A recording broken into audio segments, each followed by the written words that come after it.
Extreme 125 और raider 125, इन दोनों बाइकों को डिटेल से कंपेयर करेंगे और देखेंगे कि किस बाइक में आपको क्या चीजें बेटर देखने को मिल जाती है। हमेशा बाइक को फीचर्स, लुक्स या फिर हाईलाइट चीजों को देखकर जज मत किया करो कि ये तो पता नहीं कितनी तगड़ी चीज है, ऐसा हर बार नहीं होता है भाई। तो हम इन दोनों बाइकों को एक एक पॉइंट के साथ डिटेल से कंपेयर करके देखेंगे कि आपके लिए कौन सी बाइक ज्यादा बेटर है या फिर कौन सी बाइक की तरफ जाना समझदारी होगी। लेकिन एक बात कहनी पड़ेगी, हीरो ने एक्सट्रीम 125 को बहुत ही बेहतरीन प्रोडक्ट बनाकर लॉन्च किया है। यहाँ तक कि उम्मीद भी नहीं करी जा रही थी कि 1 लाख के नीचे नीचे बाइक रहेगी और उसमें ABS भी रहेगा। तो ये सब चीजें बहुत ही बढ़िया लगी और थोड़ा जितना सोचा था उससे बेटर काम हीरो ने किया। तो यहाँ पर दोनों बाइकों को डिटेल से कंपेयर करेंगे, आखिर किस बाइक में आपको क्या बेटर पॉइंट्स या फिर आपके लिए कौन सी बढ़िया रहेगी, इन सब चीजों को कंपेयर करके देखते हैं। तो काफी सारे भाइयों को मुझसे शिकायत थी, मैंने पिछले 2-3 महीनों से कोई वीडियो नहीं करी है। देखो ऐसा नहीं है कि मेरा काम करने का मन नहीं था या फिर मैं जानबूझ के नहीं कर रहा था। देखो मेंटली मैं थोड़ा ठीक नहीं था और ये समझ के देखो भाई, दिसंबर मेरे लिए इतना इंपॉर्टेंट महीना था। 11 दिसंबर को मेरा बर्थडे था, उसी दिन मेरे 5 लाख सब्सक्राइबर भी हुए थे और उसी टाइम मेरे 50,000 फॉलोअर्स इंस्टाग्राम पर भी हुए थे। तो कितना अच्छा दिन था मेरे लिए यार। मेरा बर्थडे भी था और भी 1-2 चीजें हुई थी लाइफ में उसी दिन। तो 4-5 चीजें थी बहुत इंपॉर्टेंट और मैंने उसके लिए एक बहुत ही अच्छी वीडियो भी बनाई थी भाई, बहुत मेहनत करके वीडियो बनाई थी। उसको एडिट भी किया थोड़ा सा, बट अब दिल नहीं कर रहा है उसको अपलोड करने का और करूंगा भी नहीं, क्योंकि कुछ चीजें उसमें ऐसी इंक्लूड है जो कि अब मेरी लाइफ में नहीं है और बढ़िया है। देखो कभी कभी हमें लगता है कि जो हो रहा है ना बहुत बुरा हो रहा है, लेकिन फिर बाद में समझ में आता है भगवान ने जो किया है बहुत अच्छा किया हमारे लिए।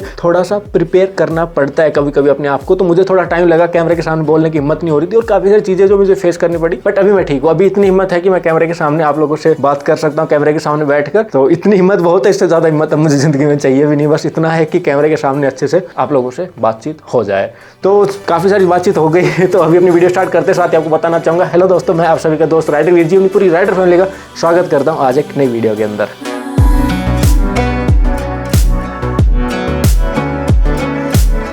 सबसे पहले बात करते हैं दोनों बाइकों के लुक्स और डिजाइन के बारे में। देखो डिजाइन एक ऐसी चीज है, किसी को भी कैसा भी डिजाइन पसंद आ जाता है, कैसा भी डिजाइन पसंद आ सकता है किसी को भी। उसमें सबके ओपिनियंस अलग अलग होते हैं, लेकिन फिर भी मैं सोचता हूँ कि जब वीडियो बनाकर इतनी सब चीजें दोनों बाइकों के बारे में आपको बता रहा हूँ, तो थोड़ा सा मैं अपना ओपिनियन भी यहाँ पर रख देता हूँ। तो देखो दोनों बाइकों के फ्रंट में आपको LED हेडलाइट, LED DRL और LED इंडिकेटर आपको एक्सट्रीम में मिल जाते हैं। रेडर में आपको हेलोजन इंडिकेटर मिल जाता है। और डिजाइन की बात करें फ्रंट से, देखो दोनों बाइक काफी बढ़िया लग रही है देखने में, लेकिन एक्सट्रीम थोड़ी ज्यादा सही लग रही है। लेकिन उसमें एक छोटी सी कमी मुझे लगती है कि इसकी जो DRL है ना, DRL इतनी ऊपर लगा दी है कि ऐसा लगता है सिर के ऊपर कुछ मुकुट पहन रखा है उसने या फिर कुछ एंटीने से जल रहे हैं। ओनली हेडलाइट के साथ बाइक बहुत ही सुंदर लगती, बस DRL की जो पोजीशन है ना वो थोड़ी मुझे कम अच्छी लगी। बाकी दोनों बाइक ओवरऑल बहुत सही लग रही है आगे से देखने में। रियर से बात करोगे, दोनों बाइकों में आपको LED टेल लाइट देखने को मिल जाती है, लेकिन इंडिकेटर आपको वही सेम रेडर में हेलोजन और एक्सट्रीम में LED देखने को मिल जाते हैं। रियर सेक्शन से मुझे कहीं ना कहीं एक्सट्रीम थोड़ी ज्यादा अच्छी लग रही है। साइड लुक की बात करी जाए तो साइड में से मुझे थोड़ी एक्सट्रीम ज्यादा स्पोर्टी लग रही है, रेडर थोड़ी सिंपल लग रही है एक्सट्रीम के कंपैरिजन में। ऐसा लग रहा है कि रेडर थोड़ी सी कम्यूटर, थोड़ी स्पोर्टी टाइप है, लेकिन एक्सट्रीम को पूरी तरह से एक नेक्ड स्पोर्टी बाइक बनाने की कोशिश करी गई है। तो यहाँ पर अपनी अपनी चॉइस हो सकती है कि इसको कैसा डिजाइन पसंद है, लेकिन ओवरऑल दोनों ही बाइक बहुत ही सुंदर लग रही है। और यहाँ पर दोनों बाइकों के अंदर आपको स्प्लिट सीट देखने को मिल जाती है। रेडर की सीट थोड़ी ज्यादा कंफर्टेबल लग रही है। पिलियन को भी देखे तो यहीं पर एक्सट्रीम में आपको स्प्लिट ग्रैब हैंडल देखने को मिल जाते हैं।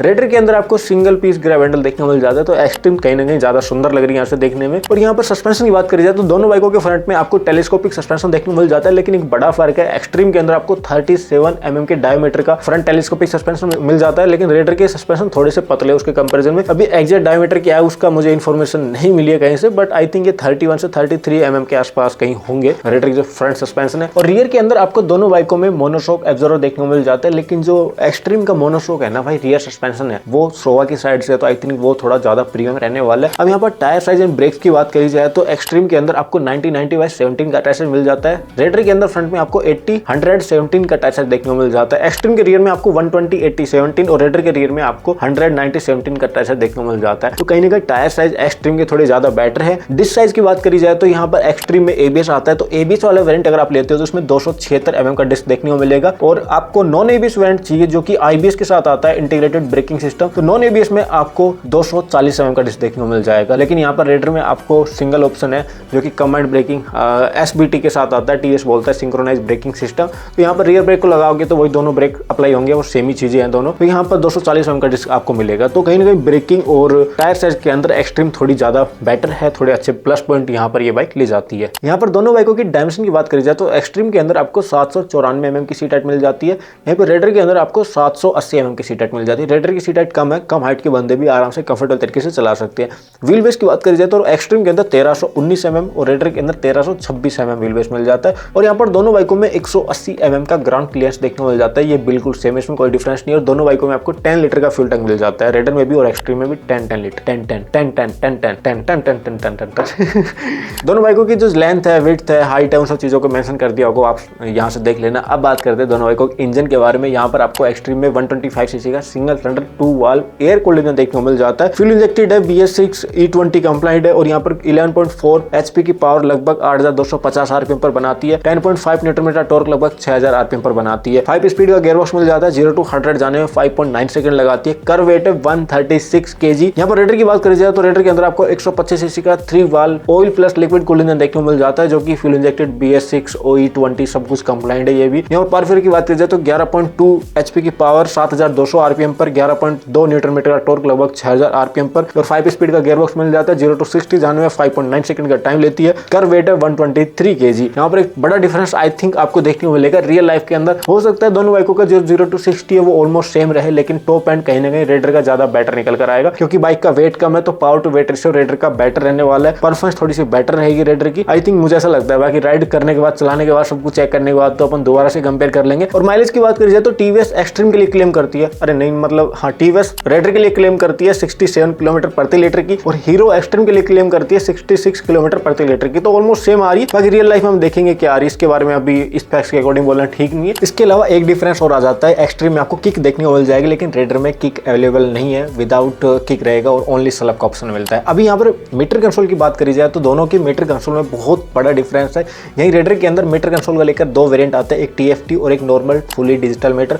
वहीं एक्सट्रीम में आपको ओनली एक डिजिटल मीटर का ऑप्शन मिल जाता है, लेकिन इसमें लगभग जरूरत के सारे फीचर्स आपको देखने को मिल जाएंगे। वही एक्सट्रीम 160 वाला मीटर आई थिंक ये, इसमें आपको फ्यूल गेज मिल जाता है, speedometer, gear indicator, trip 1, trip 2, उसके अलावा एवरेज माइलेज, टाइम, ये सब चीज़ें आपको देखने को मिल जाती है। बट वहीं अगर रेडर की मीटर कंसोल की बात करी जाए तो उसके अंदर भाई इतने फीचर्स हैं, मतलब आपको नॉर्मल बेसिक फीचर्स तो मिल ही जाते हैं। यहीं अगर रेडर के मीटर कंसोल में जो एक्स्ट्रा फीचर्स मिल जाते हैं उनकी बात करी जाए तो यहाँ पर आपको एवरेज स्पीड देखने को मिल जाती है, टॉप स्पीड, ट्रिप F, उसके अलावा भी हेलमेट इंडिकेटर यहाँ पर दिया जाता है कि हेलमेट रिमाइंड करवाता है कि भाई हेलमेट लगा के चलो। तो वो वैसे नॉर्मल फीचर है लेकिन अच्छा लगता है, ऐसे आई थिंक बहुत सी बाइकों में होना चाहिए। ये जो हेलमेट रिमाइंडर फीचर है उसको थोड़ा सा और शार्प कर देना चाहिए, आई थिंक, मैं तो ये मानता हूँ। इसके अलावा अगर आप TFT वेरिएंट की साइड चले जाते हैं भाई, वहाँ पर तो इतने सारे फीचर्स, आपको 99 प्लस कनेक्टेड फीचर्स मिल जाते हैं, मोबाइल कनेक्टिविटी आपको देखने को मिल जाती है, लेकिन आपके कितने काम आएगी वो आपको देखना पड़ता है। इसमें तो ऐसा है नहीं कि मैं आपको बोलूँ इतने सारे फीचर्स से बाइक ले लो, नहीं, आपको पहले ये समझना होगा कि आपके काम आएंगे या फिर नहीं। अगर काम आएंगे तो जाइए उस तरफ, अगर नहीं आएंगे तो उसके लिए फालतू रुपए वेस्ट करने का कोई सेंस बनता नहीं है। तो जरूरत के हिसाब से देखा करो चीज़ों का ना। इसके अलावा और भी बहुत सारे फीचर्स है, यहाँ तक ये भी देखने को मिल जाता है कि अगर आपकी बाइक का जो फ्यूल गेज है या फिर पेट्रोल है, पेट्रोल बिल्कुल कम हो गया तो आपको इंडिकेट करता है कि नियर में कौन सा पेट्रोल पंप आपको देखने को मिलेगा। तो ऐसे काफ़ी कूल टाइप के फीचर्स आपको रेडर के TFT वाले मीटर कंसोल में देखने को मिल जाते हैं। और भी बहुत सारे, आप उसके बारे में लिस्ट यहाँ पर मैं ऐड कर दूंगा, थोड़ी बहुत मुझे मिलेंगे तो वेबसाइट से लेकर आप देख लेना। और यहाँ पर टर्न बाय टर्न नेविगेशन भी आपको देखने को मिल रहा है, ये भी काफ़ी बढ़िया फीचर है, मैंने यूज़ किया हुआ है तो इसलिए बता रहा हूँ आपको। अब इन दोनों बाइकों के ऐसे फीचर्स की बात करी जाए कि और क्या बेसिक या फिर क्या एक्स्ट्रा फीचर्स आपको देखने को मिलेंगे, तो एक्सट्रीम के अंदर आपको एक बहुत बढ़िया पॉइंट मिल जाता है कि बाइक अगर आपको पार्क करनी है तो आपको हैजार्ड स्विच देखने को मिल जाता है, 4 इंडिकेटर ब्लिंक करने लग जाते हैं। बट रेडर में ऐसा फीचर नहीं है। USB चार्जर आपको रेडर मिल जाता है, वहीं एक्सट्रीम में नहीं है। बाकी देखो, मैंने एक्सट्रीम को बहुत ज़्यादा चलाया तो है ही नहीं, अभी नई लॉन्च हुई है बाइक, थोड़े दिनों में मार्केट में आएगी, फिर मैं चलाऊंगा तो और भी काफ़ी सारी चीज़ें देखने को मिलेगी, क्या क्या चीज़ें बाइक और ऑफर करती है। जितना अभी तक मैंने वेबसाइट से, इधर उधर न्यूज़ आर्टिकल से देखा है, वो सब चीज़ें मैंने आपको इस वीडियो के अंदर बता रहा हूँ। इसके अलावा भी बहुत सारे फीचर्स ऐसे हैं जो आपको रेडर के अंदर थोड़े ज़्यादा देखने को मिल जाएंगे, जैसे कि सीट के नीचे थोड़ा सा स्टोरेज देखने को मिल जाता है, आपको छोटी मोटी चीज़ें कैरी करनी हो तो कैरी कर सकते हो। उसके अलावा USB चार्जर, जैसा कि मैंने आपको बताया। इसके अलावा भी यहाँ पर राइड मोड आपको देखने को मिल जाते हैं, बट राइड मोड मुझे इतने काम के इसके लगते नहीं है। इको एंड पावर मोड बस वो नाम के ही है, उसके अलावा कुछ काम उनका है नहीं। और दोनों बाइकों में आपको side stand engine cut off switch भी देखने को मिल जाता है, जिससे कि साइड स्टैंड लगा रहेगा तो आपकी बाइक स्टार्ट तो हो जाएगी, न्यूट्रल है तो, लेकिन गियर डालते बंद हो जाएगी या फिर आप कहीं लेकर नहीं जा सकते जब तक साइड स्टैंड नहीं हटाओगे। तो ये भी काफ़ी सही फीचर है, अब तो ऑलमोस्ट हर बाइकों में ये फीचर आने लग गया है। तो यहाँ पर अगर कंक्लूजन की बात करी जाए तो मैंने ऑलरेडी बहुत सी बेसिक चीज़ें हैं जो मैंने आपको इस वीडियो में बताई दोनों बाइकों के बारे में। अभी देखो, रेडर को मैंने काफ़ी सही से चलाया हुआ है, मेरे खुद के पास भी है। एक्सट्रीम थोड़े दिनों में मार्केट में आएगी, चलाने को तब मिलेगी, जब चलाने को मिलेगी तो और ज़्यादा डिटेल से मैं एक रियल लाइफ कंपैरिजन जरूर बनाऊंगा दोनों बाइकों का। अभी अगर स्पेक्स के अकॉर्डिंग बात करी जाए तो थोड़ा सा ये मैं आपको बताना चाहता हूँ, जो कंक्लूजन निकल के आता है कि अगर आपको ज़्यादा मोर स्पोर्टिव, मतलब थोड़ा ऐसा होता है ना कि आपको बहुत एग्रेसिव डिज़ाइन वाली बाइक चाहिए, थोड़ा सा लगना चाहिए कि हाँ ये एक यूनिक सा करेक्टर है, बहुत ही स्पोर्टी लगती है देखने में, तो वहाँ पर कहीं ना कहीं एक्सट्रीम थोड़ी सी बेटर लगती है। लेकिन अगर आपको ऐसा चाहिए कि थोड़ा कम्यूटिंग आपके लिए ईजी हो, डेली यूज़ में लाना, पिलियन को बैठाना हो, थोड़ा कंफर्टेबल तरीके से हो जाए, सीट कंफर्टेबल मिले और माइलेज भी ठीक ठाक मिल जाए और थोड़ा ट्रस्ट बना रहे, क्योंकि रेडर के ऊपर ना काफ़ी ट्रस्ट बन चुका है मार्केट में। एक्सट्रीम को लेकर बस मुझे एक छोटी सी शिकायत है कि एक्सट्रीम जो 160 है ना, उसमें कुछ 2-3 शिकायत थी मुझे, तो कहीं ना कहीं वो चीज़ें इसमें कैरी फॉरवर्ड अगर हो गई तो वो थोड़ा सा एक नेगेटिव पॉइंट इसका हो जाएगा। जब मैं रियल लाइफ में बाइक को चलाऊंगा, देखूंगा, उस टाइम उन चीज़ों के बारे में बात करेंगे, अभी नहीं करेंगे, क्योंकि चलाए बिना इन सब चीज़ों के बारे में ओपिनियन देना है फिर बोलना गलत रहता है, तो इस वजह से मैं अभी बता नहीं रहा हूँ। बाकी आप अपने हिसाब से चूज़ कर सकते हो कि आपको कौन सी बाइक परचेज करनी है, बट मेरे अकॉर्डिंग दोनों बाइक की अपनी अपनी जगह थोड़ा सा डिफरेंस भी रखती है, तो उन सब चीज़ों की बात रियल लाइफ वाली वीडियो में करेंगे, जैसा कि मैंने आपको बताया। बाकी इस वीडियो में कुछ अच्छा लगा है तो वीडियो को लाइक करके चैनल को सब्सक्राइब कर लेना। मिलते हैं नेक्स्ट वीडियो में, तब तक के लिए bye bye, tata, take care, ध्यान को अपना मस्त और खुश रहो यार।